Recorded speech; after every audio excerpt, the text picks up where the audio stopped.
Informação além do alcance. Distribuição Sinapse.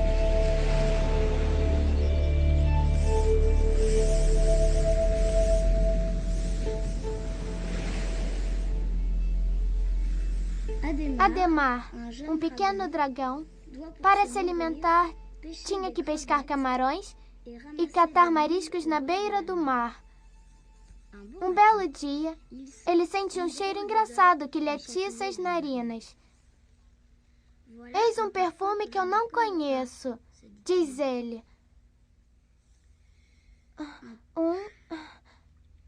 Diz ele. Não estou conseguindo. Me lembra um pouco o cheiro dos carros que passam na estrada, só que é mais forte.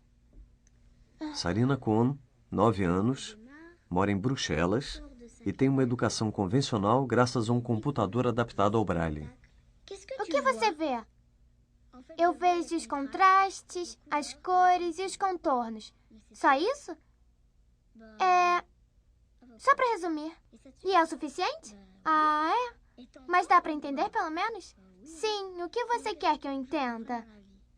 E você consegue escrever na aula? Eu utilizo a escrita Braille, a escrita dos deficientes visuais e cegos. Ah, é? E como ela é? São pequenos pontos.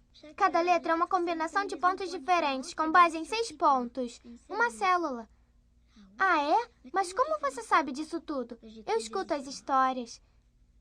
Ah, é? Você escuta as histórias? Bom, eu tenho que confessar que nós recorremos muito aos Game Boys, Playstations, diversões visuais. Como você faz para assistir a TV? Bom, eu fico bem pertinho. Ou me sento no sofá, ou deito e escuto o som a partir do momento que tem som. Eu não preciso de imagem. Você não precisa de imagem? Mas que legal! Como você vê essa imagem? Eu não sou capaz de fazer isso. Como ficou com deficiência visual? É que quando eu estava na barriga da minha mãe, eu contraí um vírus que ela também tinha.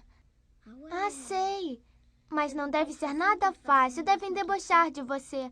Verdade, teve uma vez que passaram uma semana debochando de mim.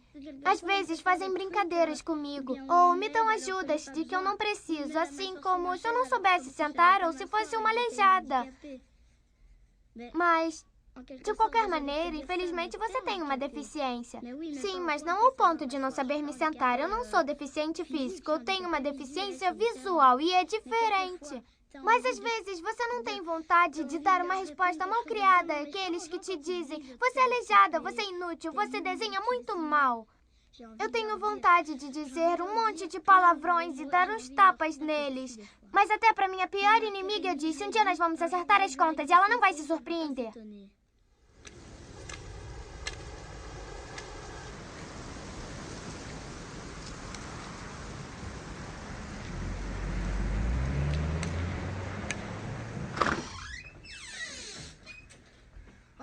Oi, gente. Oi, pai. Oi, quem está aí? No momento, só eu. Ah, tá. Tudo bem? Seu dia foi bom? Foi. Ah, ótimo. Chegou faz tempo? Faz uns 2 minutos, acabei de chegar. Sua mãe não voltou ainda? Ainda não. Ah, tá. Ah, está aqui. Tem alguma coisa em cima da mesa? Posso usar essa mesa? Pode, senta. John Hull, 65 anos, professor da Universidade de Birmingham, na Inglaterra. Casado, 5 filhos, autor de várias obras sobre cegueira. Bom, faz 20 anos que eu não tenho percepção de luz. Eu sou um caso raro, porque a maioria das pessoas cegas tem uma pequena percepção de luz. Algumas ainda enxergam bastante, mas são consideradas cegas.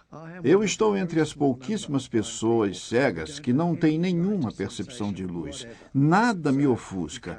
Eu não preciso piscar quando olho para o sol. As luzes dos flashes não me incomodam. Eu não percebo a diferença entre dia e noite em função da luz. Nada.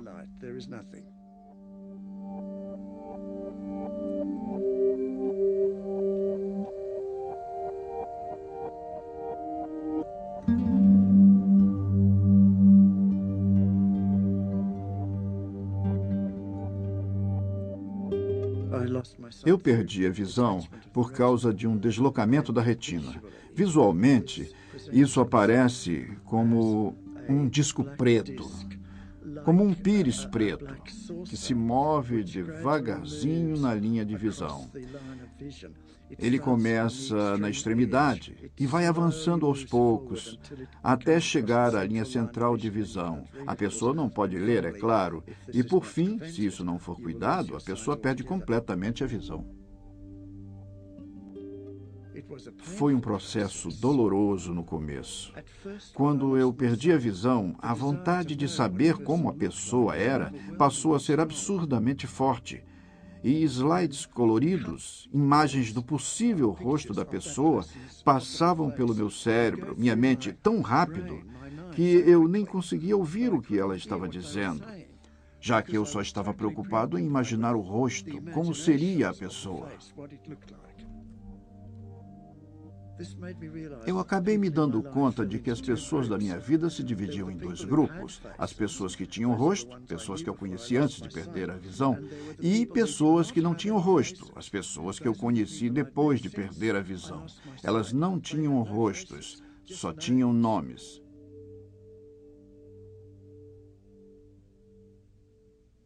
Aí eu disse para mim mesmo, bom, só tem uma imagem que eu nunca vou esquecer, a imagem do rosto da minha mulher. Embora eu não conseguisse me lembrar da mobilidade e expressão do rosto dela. Mas tinha certas fotografias que eu ainda conseguia lembrar. E eu disse para mim mesmo, ótimo, eu vou pegar essas fotografias e vou guardar essas fotografias no canto mais protegido do meu coração. Nunca vou me esquecer do rosto dela. Mas isso também mudou. Eu percebi que não podia viver assim. E a minha experiência de decidir não viver daquele jeito foi fundamental para a minha constatação de que eu não poderia mais viver num mundo imaginário de visualização, que eu tinha que enfrentar a minha cegueira e viver como um ser humano pleno e completo.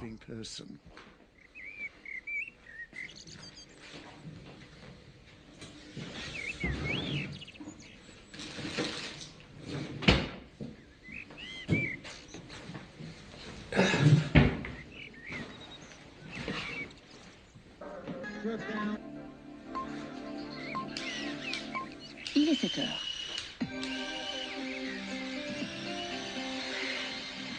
Le journal, Olivier Nederland, bonjour.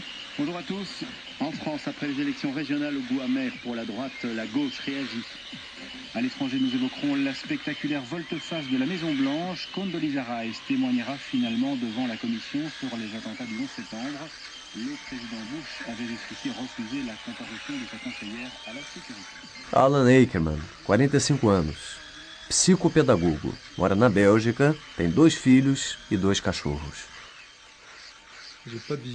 Eu não tenho visão central, sendo assim a visão não é precisa, não é colorida. Eu tenho também um estreitamento do campo visual. Eu ainda tenho uma visão entre o centro e a periferia.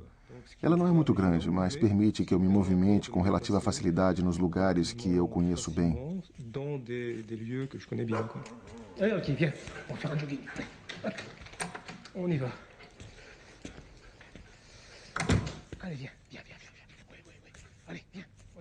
On va les couvrir. Allez, on va les couvrir. Allez, allez, vas-y. Allez, défonce-toi. Allez, hop. Allez, viens. Viens, viens, viens. Viens. Allez, vas-y. Allez, allez, Alki. Allez, allez. Donc, eu saio, o cachorro relaxa. Eu presto atenção para não pisar em cima e acabar torcendo o pé ou coisa parecida. Eu corro, mas eu preciso, principalmente no bosque, da ajuda de uma terceira pessoa.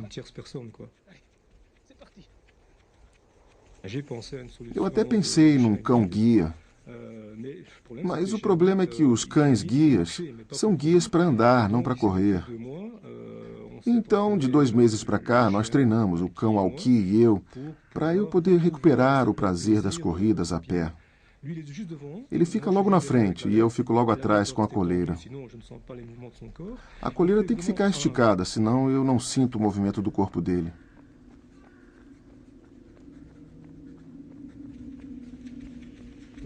e haja movimento. Eu estou no bosque, é um caminho longo o que eu tenho que percorrer. Mais ou menos 800 metros. O cão me guia, mas eu não presto atenção aos meus pés, nem um pouco. Então eu corro aqui de forma relativamente rápida.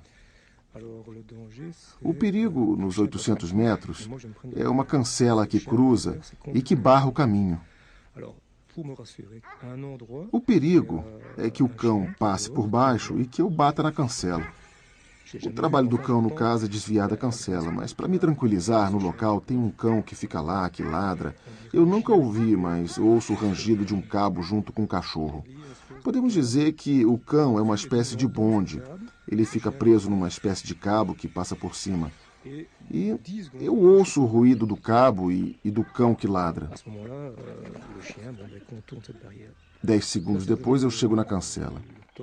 Neste momento, o cachorro desvia da cancela. É realmente o máximo. O solo é fofo, não é asfaltado. É matéria orgânica, tem elementos vivos, há uma sensação física muito agradável. Além do mais, tem uma série de barulhos.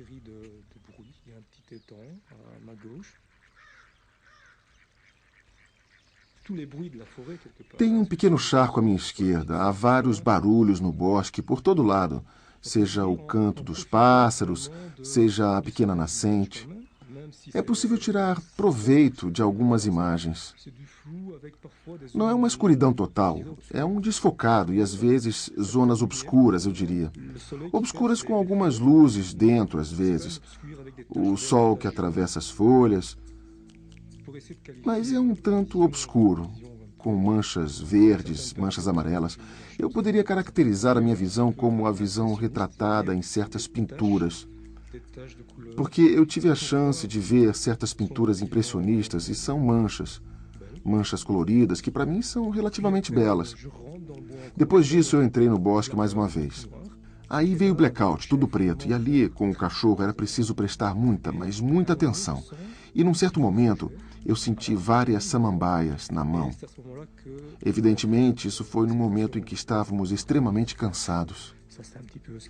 Isso é um pouco do que se passa na cabeça. Então, naquele momento eu falei, venha aqui, vamos avançar. E nós avançamos até o próximo obstáculo, porque existia outro obstáculo. Tivemos que ir com tudo, com tudo.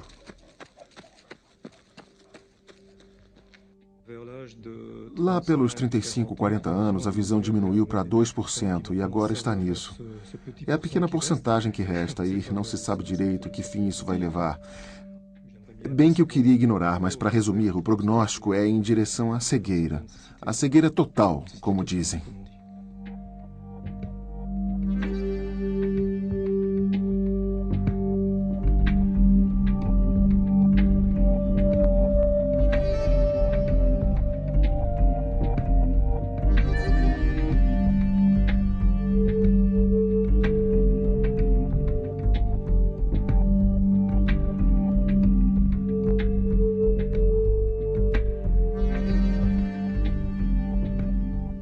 Para mim, a experiência da perda da visão foi uma experiência de perda da realidade.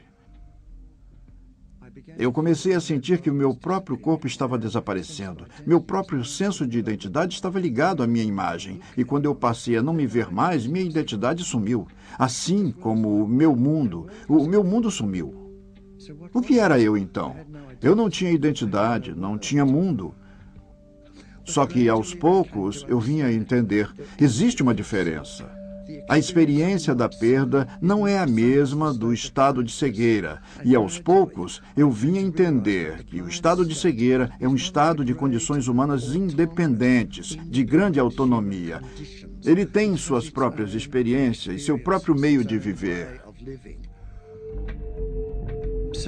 Hoje, eu não vivo num mundo de escuridão. Não estou na escuridão. Eu vivo num mundo diferente.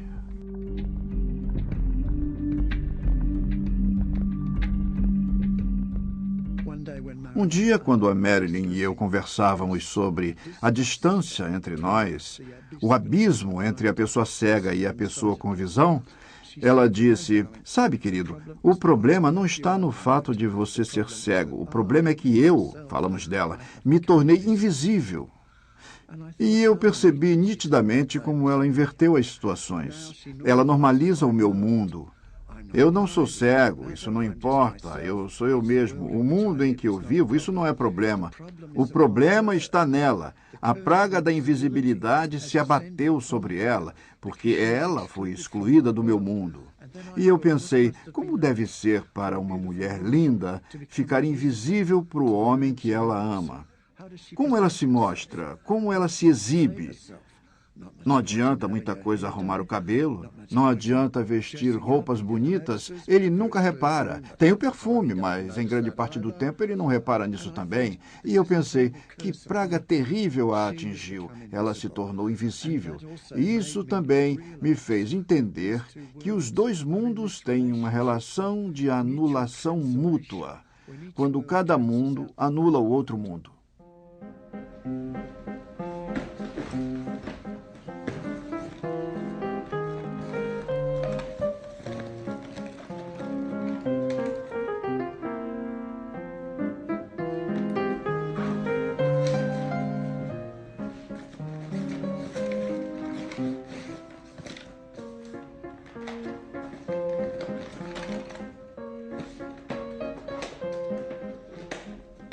Sylvia Sturm, 42 anos.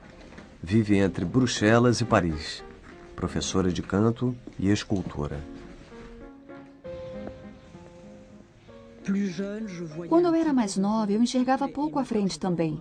Agora continuo enxergando pouco à frente, mas tudo muito desfocado. A imagem é menos nítida. No entanto, lateralmente, se eu olhar lateralmente, tenho a impressão de enxergar imagens mais nítidas. Nada é escuro. Eu não tenho nenhuma sensação de escuridão na imagem que eu vejo.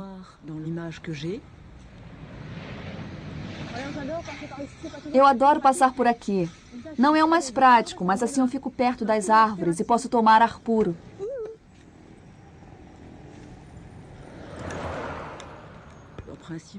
Em princípio eu não vejo, mas eu acho que eu sinto muitas coisas. Eu sinto as vibrações. Há coisas que eu sinto apesar de tudo. Não me considero uma pessoa totalmente deficiente, porque o que eu sinto, o que eu percebo é a minha visão, e é com ela que eu vejo. Eu não me considero uma pessoa que não vê bem. Eu sempre tive a impressão de ver.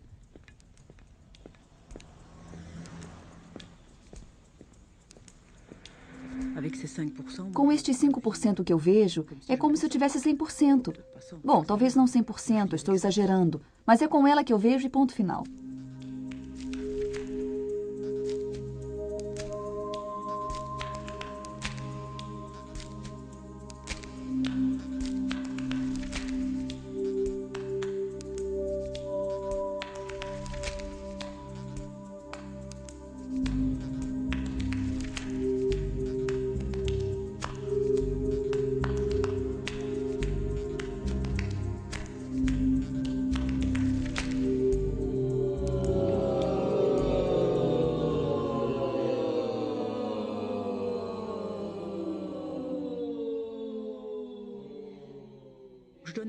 Eu dou cursos de voz para comediantes. É um trabalho de tomada de consciência da voz. Trabalha-se essencialmente com o suporte físico, porque considera-se que o corpo em movimento seja um instrumento do cantor ou do falante.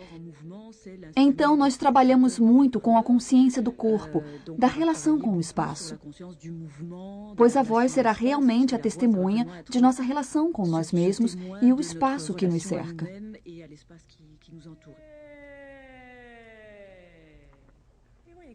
Como a voz ecoa, como a voz circula.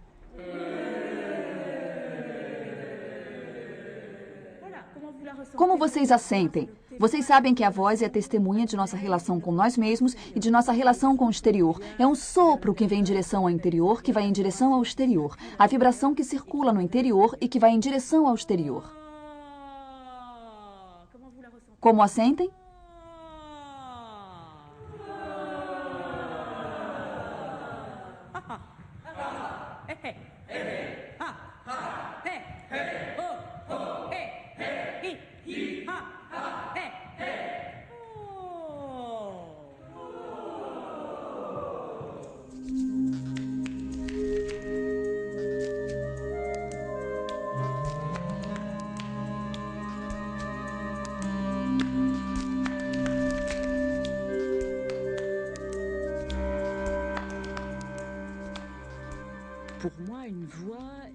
Para mim, uma voz evoca uma pessoa, evoca uma estatura, um modo de ser, um modo de se mexer, uma forma de se posicionar em relação ao outro. Ou seja, quando encontramos alguém, se você ouvir uma voz pequena como essa, não é de jeito nenhum a forma que uma pessoa quer se impor com o interlocutor. Mas, para mim, há também uma sensação física. Quer dizer, se eu escuto uma voz bem pequena, nem sempre é verdade. Eu vou sentir como a pessoa está. Se ela está frágil, ou então se ela está firme. Eu vou sentir se é uma pessoa que vai me ceder o lugar, ou então se é alguém que quer puxar uma conversa comigo, ou então que ela vai se impor, ou se a conversa vai ter um tom mais emocional, enfim. Mas isso corresponde realmente a um sentido e uma imagem que eu possa fazer de estatura da pessoa, da largura, da densidade da pessoa, da transparência. Para mim, há várias coisas como essas que se revelam. Nós, cegos ou deficientes visuais, adoramos vozes bonitas. Especialmente com o sexo oposto, quando é um elemento de sedução tremendo, mais que o aspecto visual. Afinal, o aspecto visual não interessa para nós. O que é importante é que tenha uma voz, que tenha uma presença, que tenha uma personalidade, e depois disso, talvez, tocá-la. Isso pode ser aceito socialmente ou não. Eu tento puxar a conversa para que a pessoa fale e eu possa identificar quem é. E eu digo, quem é? Ou então, o que está vendo? Eu tento provocar uma resposta da pessoa. E é dessa forma que a minha memória funciona, principalmente pela voz. Quando eu não consigo reconhecer o rosto, principalmente pela voz.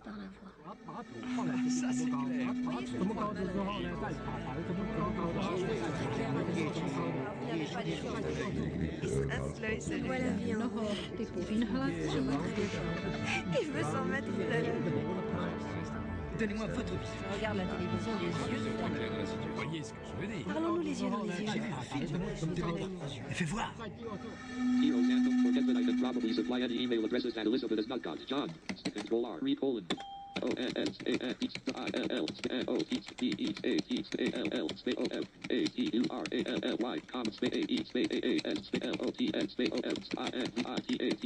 Leaving menus, list edit, view, menu active, go to, enter, folder, news, contact, enter, leaving menus, card view, H, I, pick, John, E-E-C-E-F-E-E-R, space, 1, 3, T-H, period, space, T, H-E-Y-I-L.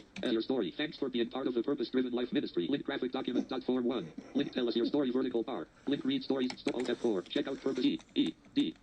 Whether if he received an invitation from you, he might be interested in giving such a talk himself. He said he would be very willing to do this as invited and suggested. And suggest and invited is space I-S.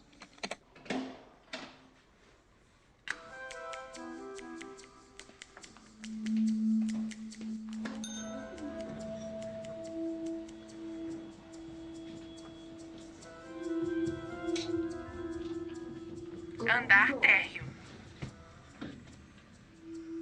Porta abrindo.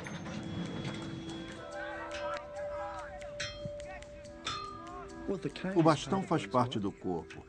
A pessoa não está usando o bastão, ela é o bastão. Ele não é uma bengala, ele não me dá apoio. Eu não preciso de apoio. É como um órgão sensitivo.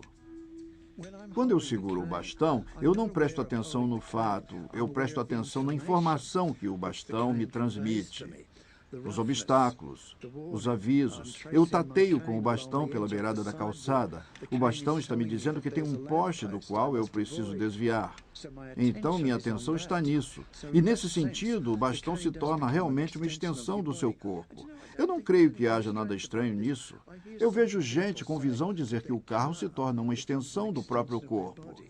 Já ouvi gente dizendo que sabe estacionar muito bem e sabe avaliar com precisão de centímetros se o carro vai caber em determinado lugar.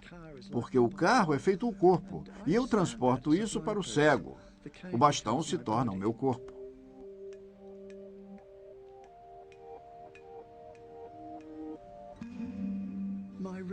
Meu caminho para casa é uma faixa e ela é estreita.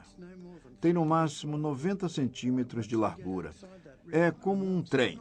Eu ando nos trilhos e eu conheço cada pedra e cada obstáculo deles.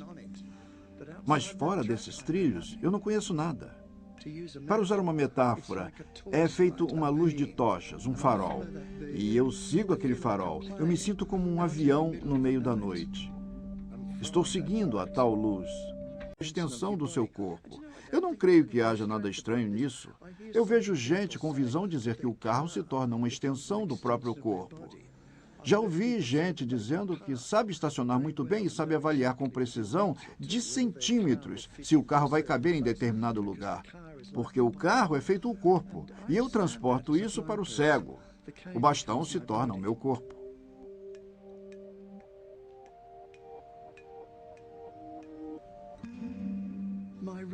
Meu caminho para casa é uma faixa e ela é estreita.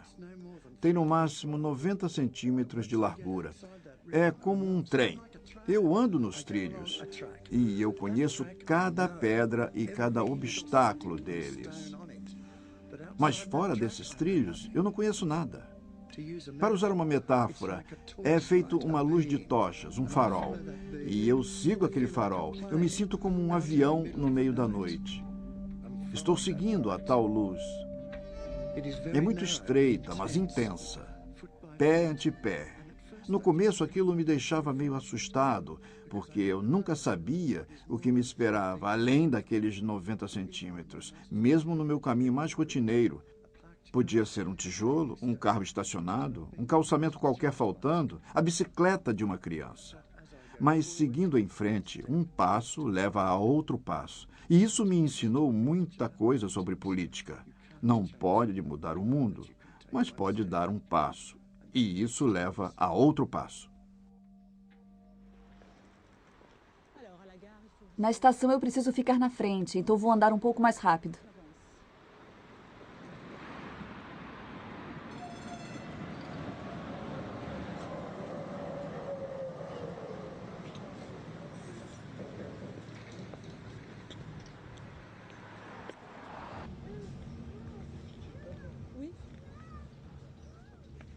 Obrigada.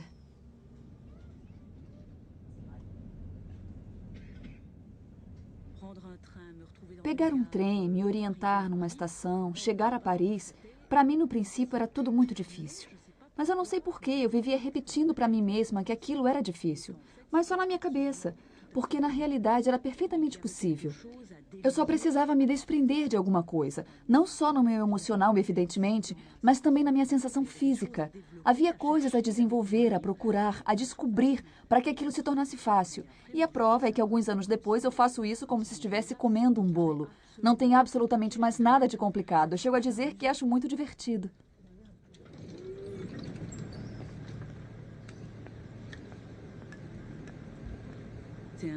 É um jogo de descobertas que o ser humano é capaz de fazer. Eu acho que há muitos pré-requisitos, pré-conceitos, tipo, quando não se vê, não se pode fazer isso.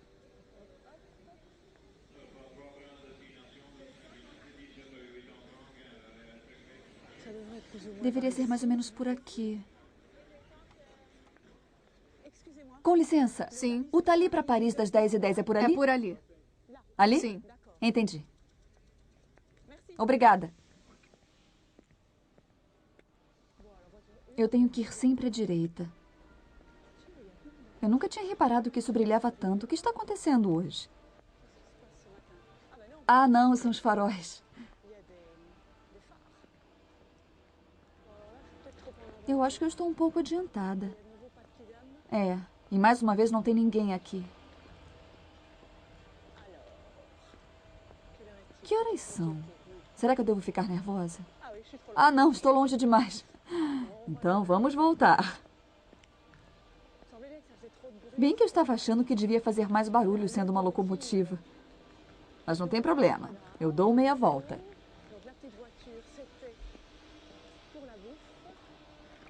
Ah, o carrinho era para comida. Onde será que fica a entrada? Será que eu estou tapando a entrada? Por favor. O que deseja, O senhora? vagão 6. É por aqui, senhora. É por aqui? Por aqui, Ou por ali? por aqui, sim. Ah, tá, obrigada. À esquerda, à sua esquerda. Eu entendi. Vou colocar o seu chá. Com uma fatia de limão? Não, é de Tá, eu limão, aceito. limão. Eu aceito. Eu acho que é açúcar. No meu prato eu tateio, reconheço, toco, olho com os meus dedos. Olho com os meus dedos. Tenho olhos na ponta dos dedos. Tenho que admitir que quando eu toquei nas uvas eu pensei, aparentemente é uma uva. Apesar do que, com essa espécie de folha estranha, eu duvido que seja muito interessante. Então vou proceder com muita delicadeza.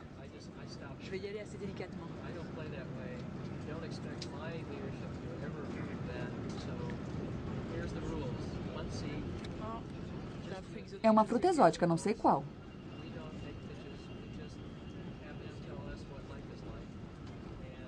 Não é ruim. Não faço ideia do que seja, mas não é ruim. Frequentemente eu me maquio no trem, ou no metrô, no táxi, ou no carro. Quase nunca eu faço isso em casa. Eu nunca tenho tempo.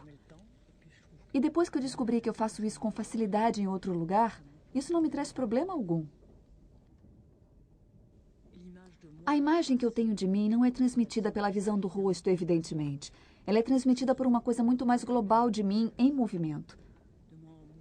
Quando eu vejo as moças que se sentem um lixo só porque estão com algumas rugas...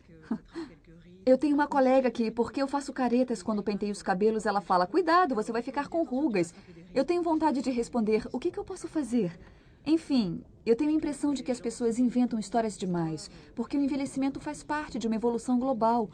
É lógico que ficamos menos bonitos de se ver, mas será que ficamos realmente menos bonitos de se ver? Nós somos diferentes.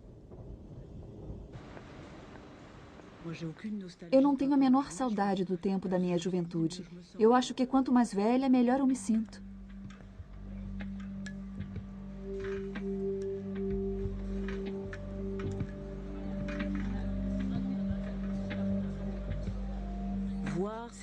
Ver é sentir, é estar em contato com o espaço.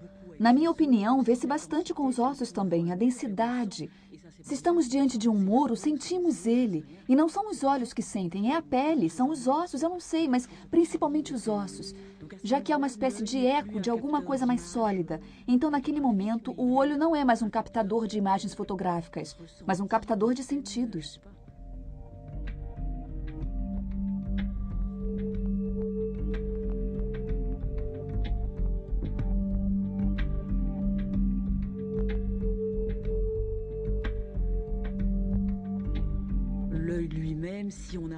Se nós relacionarmos o olho com várias outras percepções, ele perde aquele grande poder, a grande onipresença, esse poder enorme atribuído por nós com frequência em nossa sociedade.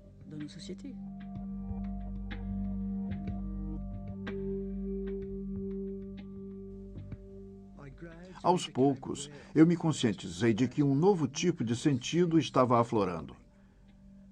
Acho que ele se chama ecolocalização. As pessoas às vezes chamam de visão facial. É como uma espécie de pressão na face. Deve ser algo acústico. Por exemplo, quando eu pego o caminho da universidade, eu percebo quando estou passando por alguma coisa. Tem uma pressão. Eu questiono qual é, encosto o meu bastão e estou passando por uma árvore. Eu percebi que posso contar o número de árvores por essa pressão. É uma coisa muito estranha.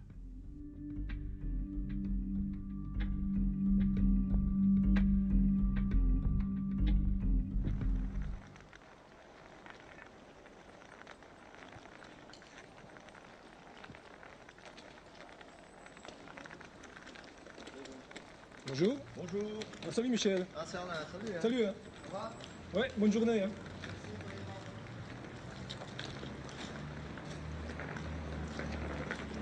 Serviço social.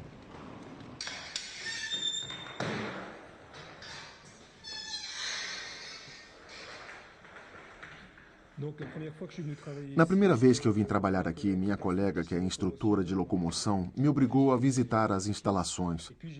E depois eu levei um tempo para memorizar direito o número de escadas, os tapetes, os capachos, e aí eu integrei a imagem global do prédio com aquela em que eu trabalho.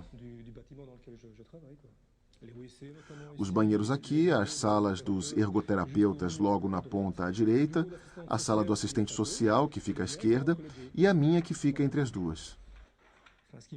O que sempre me fascinou foram as imagens mentais. Procurar ver com as pessoas que tipo de imagens mentais elas criam a partir das percepções, sejam elas visuais, auditivas, táteis ou sinestésicas, corporais, entre outras. E há um diálogo que estabelecemos finalmente com a pessoa sobre o funcionamento mental. Na minha opinião, se elas têm consciência da maneira como tudo funciona na mente, elas podem captar muitas coisas. No dia a dia, por exemplo, podem memorizar um documento. Há diferentes técnicas. Pode-se visualizá-lo, ouvir o seu conteúdo. Se for, por exemplo, um número de telefone, pode-se fazer um movimento. Números de telefone têm movimentos. Então eu toco no primeiro número. Que é? 41. Logo... Depois eu faço o 41. É? Como se o teclado estivesse na sua frente? Isso. E você só mentaliza isso, não faz com os dedos? Ah, não, eu só mentalizo. Você mentaliza, então. Eu traço as Desculpa, linhas, mas na eu tenho verdade. que ser preciso. Você consegue mentalizar o teclado do telefone? Não, é mais um quadrado no qual eu traço as linhas. Entendi. Eu faço o 41. Sei. É uma linha como? Assim? Vertical. Eu Mas sei. de baixo para Sei. cima. Sei. E depois 8. Sei. Depois 8. Sei. E você faz mais um traço vertical? Isso. E depois era... Você não se lembra? Não. Era o 54. Como você pode ilustrá-lo, visualizá-lo ou memorizá-lo? É um traço horizontal. Uhum. É semelhante a uma cadeira. É verdade, parece mesmo uma cadeira. Os cegos de nascença têm imagens que são imagens auditivas, verbais, sonoras, enfim, toda uma espécie de impressões corporais e não visuais, logicamente. Por outro lado, os que ficaram cegos depois já viram um dia, então eles continuam mentalmente visuais. A percepção são os nossos sentidos. Percebemos visualmente, percebemos auditivamente. Eu vejo um quadro, uma paisagem, eu ouço um carro, tudo ao nível da percepção. A evocação é o fato de criar uma imagem mental que é do tipo visual ou auditiva. Sendo assim, a imagem, o carro que acaba de passar, que eu acabo de ver, ou que eu acabo de ouvir, eu vou guardar um registro mental dele. E eu terei uma imagem visual, se eu tiver visão, por exemplo, do carro, da Ferrari que acabou de passar, do barulho da Ferrari que acabou de passar.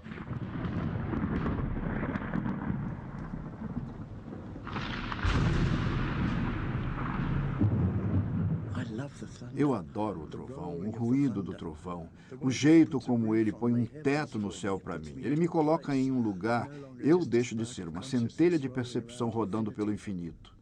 Nós mandamos fazer este cômodo exclusivamente para eu poder ouvir a chuva. Em vez de colocar um telhadinho comum, nós colocamos esta cobertura. É oca. O tipo de coisa que se usa lá fora no jardim. E quando a chuva cai nela, faz um barulho maravilhoso. Porque há várias camadas aqui e é oca. A chuva desaba sobre ela e, se a chuva não for muito forte, produz um belo efeito de cascata e eu posso ficar aqui horas sentado só ouvindo.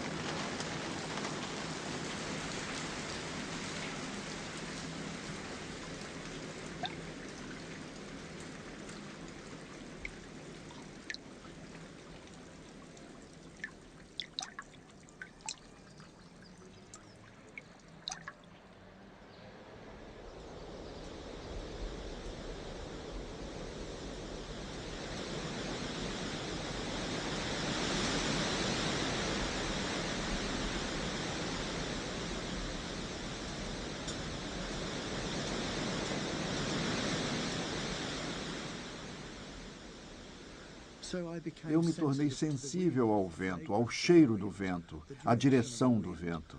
Eu comecei a gostar do jeito como o vento batia no meu corpo.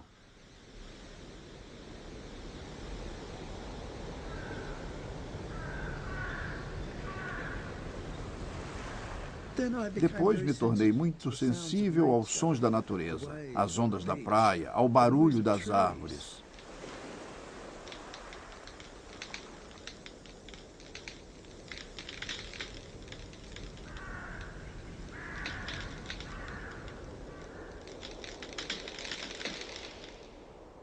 No começo, quando perdi a visão, achei que fosse perder as árvores. Afinal de contas, para quem é cego, não há estrelas, não há montanhas, não há horizonte, não há paisagem, não há pôr do sol, não há florestas.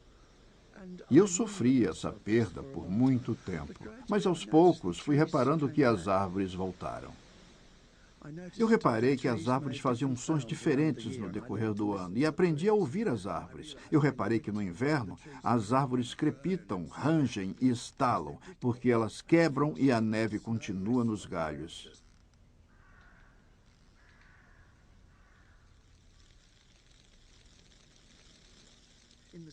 Na primavera, as árvores são suaves com as folhinhas novas.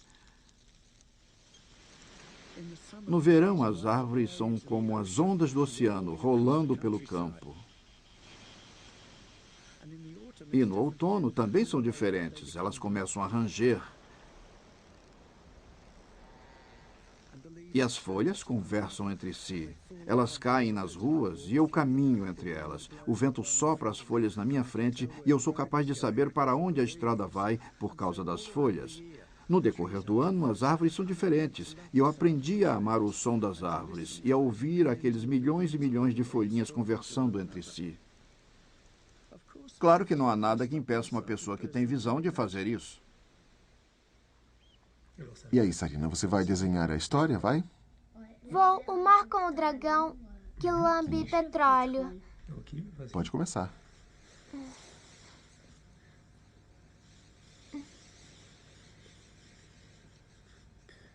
É tudo preto, não é? No momento estou desenhando contorno. E aqui vou desenhar uma pedra, pois Genevieve falou das pedras na história. É verdade, ela falou das pedras. Está procurando o quê? O preto.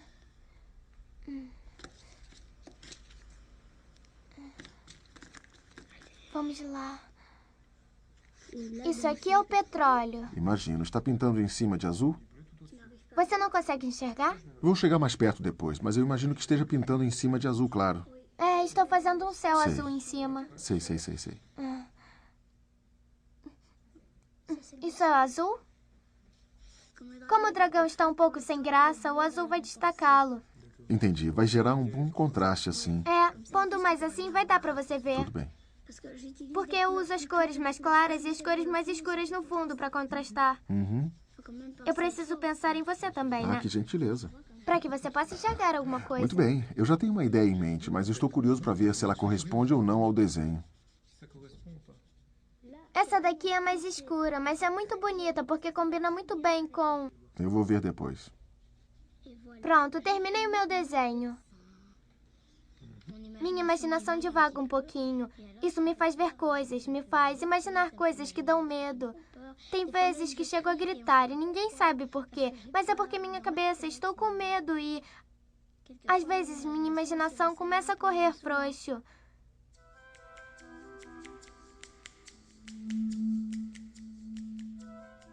Por exemplo, quando tem uma sombra, eu posso imaginar que é um monstro, mesmo que não seja nada, é só a sombra do meu pai ou da minha mãe. Como eu vejo bem menos que os outros, então a minha imaginação, o meu cérebro tem que funcionar um pouco mais. Então, de vez em quando, a minha imaginação exagera um pouquinho e isso me faz imaginar coisas. Tem vezes até em que eu não consigo deixar de fazer a voz dos monstros. E ela me diz, por exemplo, se você não fizer isso, vai acontecer aquilo. Ela me dá condições para que eu faça o que ela quer, a minha imaginação.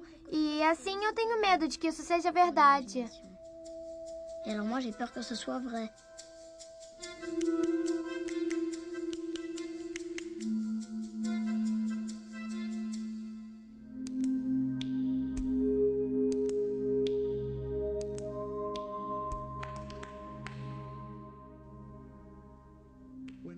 quando eu penso nas pessoas que eu amo, não há rostos. Não vem nenhum rosto à minha mente. As pessoas que enxergam têm muita dificuldade de entender isso. Quando você está contando uma história para uma criança, se não puder ver o rosto da criança, não terá meios de saber se está assustando um pouco além da conta. Uma das minhas histórias se chama A Casa do Terror do Papai.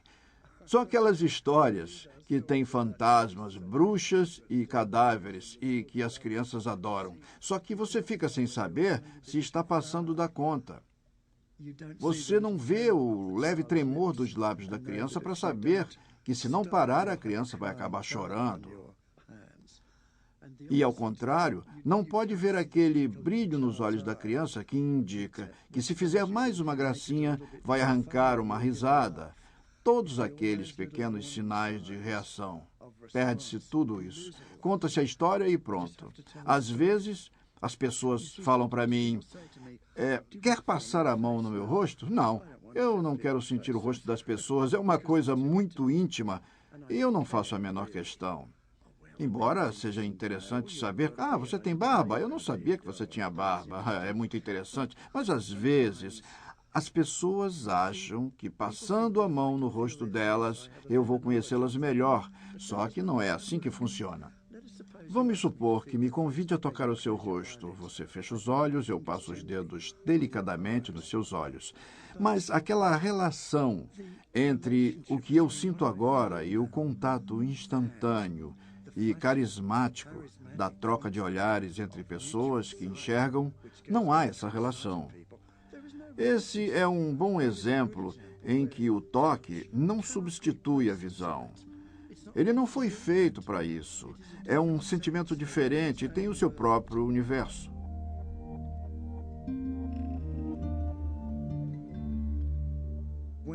Quando você, uma pessoa que enxerga, fecha os olhos, pensa consigo mesmo, isso é quer ser cego. Mas está enganado porque, por trás desses olhos fechados, ainda tem um cérebro de uma pessoa que enxerga. Sua mente está repleta de imagens deste lugar, da sua vida, dos arredores. Não pode se livrar delas. Agora imagine como é quando não existe nada disso. Pensar não que você não pode ver, mas que o seu cérebro ficou cego. Como é ser capaz de enxergar, mas ter um cérebro cego? Isso é muito difícil para uma pessoa que enxerga entender. Às vezes eu digo para as pessoas, feche os olhos e procure imaginar uma pessoa próxima que você ama. Mas não permita que o rosto dessa pessoa surja. Muita gente não consegue fazer isso. Não consegue evitar que o rosto venha à mente. É difícil não ter rosto. Numa ocasião, eu estava numa festa e um amigo meu se aproximou e me disse, John, eu acho que tem uma coisa que você deveria saber. E eu disse, o que é? E ele disse, eu acho que você deveria saber que a Marilyn está muito bonita essa noite. E eu, quem é esse sujeito para olhar para minha esposa e chegar me dizendo o quanto ela é bonita? E ele disse mais ainda, John, por um lado, você tem sorte. Nunca vai vê-la envelhecer.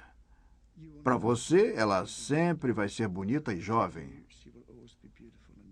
Depois da festa, eu contei isso para a Marilyn e ela disse, engraçado, umas amigas estão falando a mesma coisa. Uma das minhas amigas falou no outro dia, Marilyn, por um lado você tem sorte. O Johnny nunca vai ver os seus primeiros fios grisalhos. As ruguinhas no seu rosto, você vai ser sempre bonita e jovem na mente dele. Como no dia em que se casaram.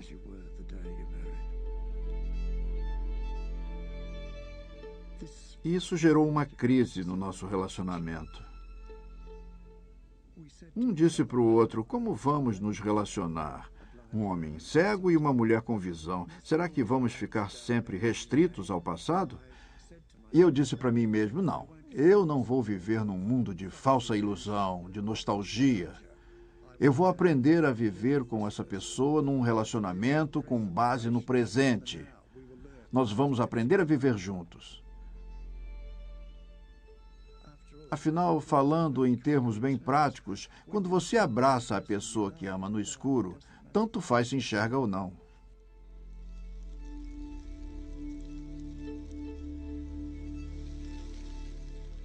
É claro que eu sei que grande parte da beleza se perde. Eu não dramatizo a cegueira. É claro que é uma grande perda. Só estou dizendo que naquele pequeno mundo cego, se conseguir entrar nele, como a Alice, quando ela encolheu e ficou bem pequena, descobriu que havia uma pequena porta pela qual podia passar. E lá estava ela num lindo jardim. Ser cego é mais ou menos isso. O seu mundo fica bem pequeno. Você encolhe. Mas dentro daquele pequeno mundo reduzido, se conseguir encontrar uma chave para abrir a porta, encontrará um mundo de beleza e encanto. Mas encontrar a chave é que é o problema.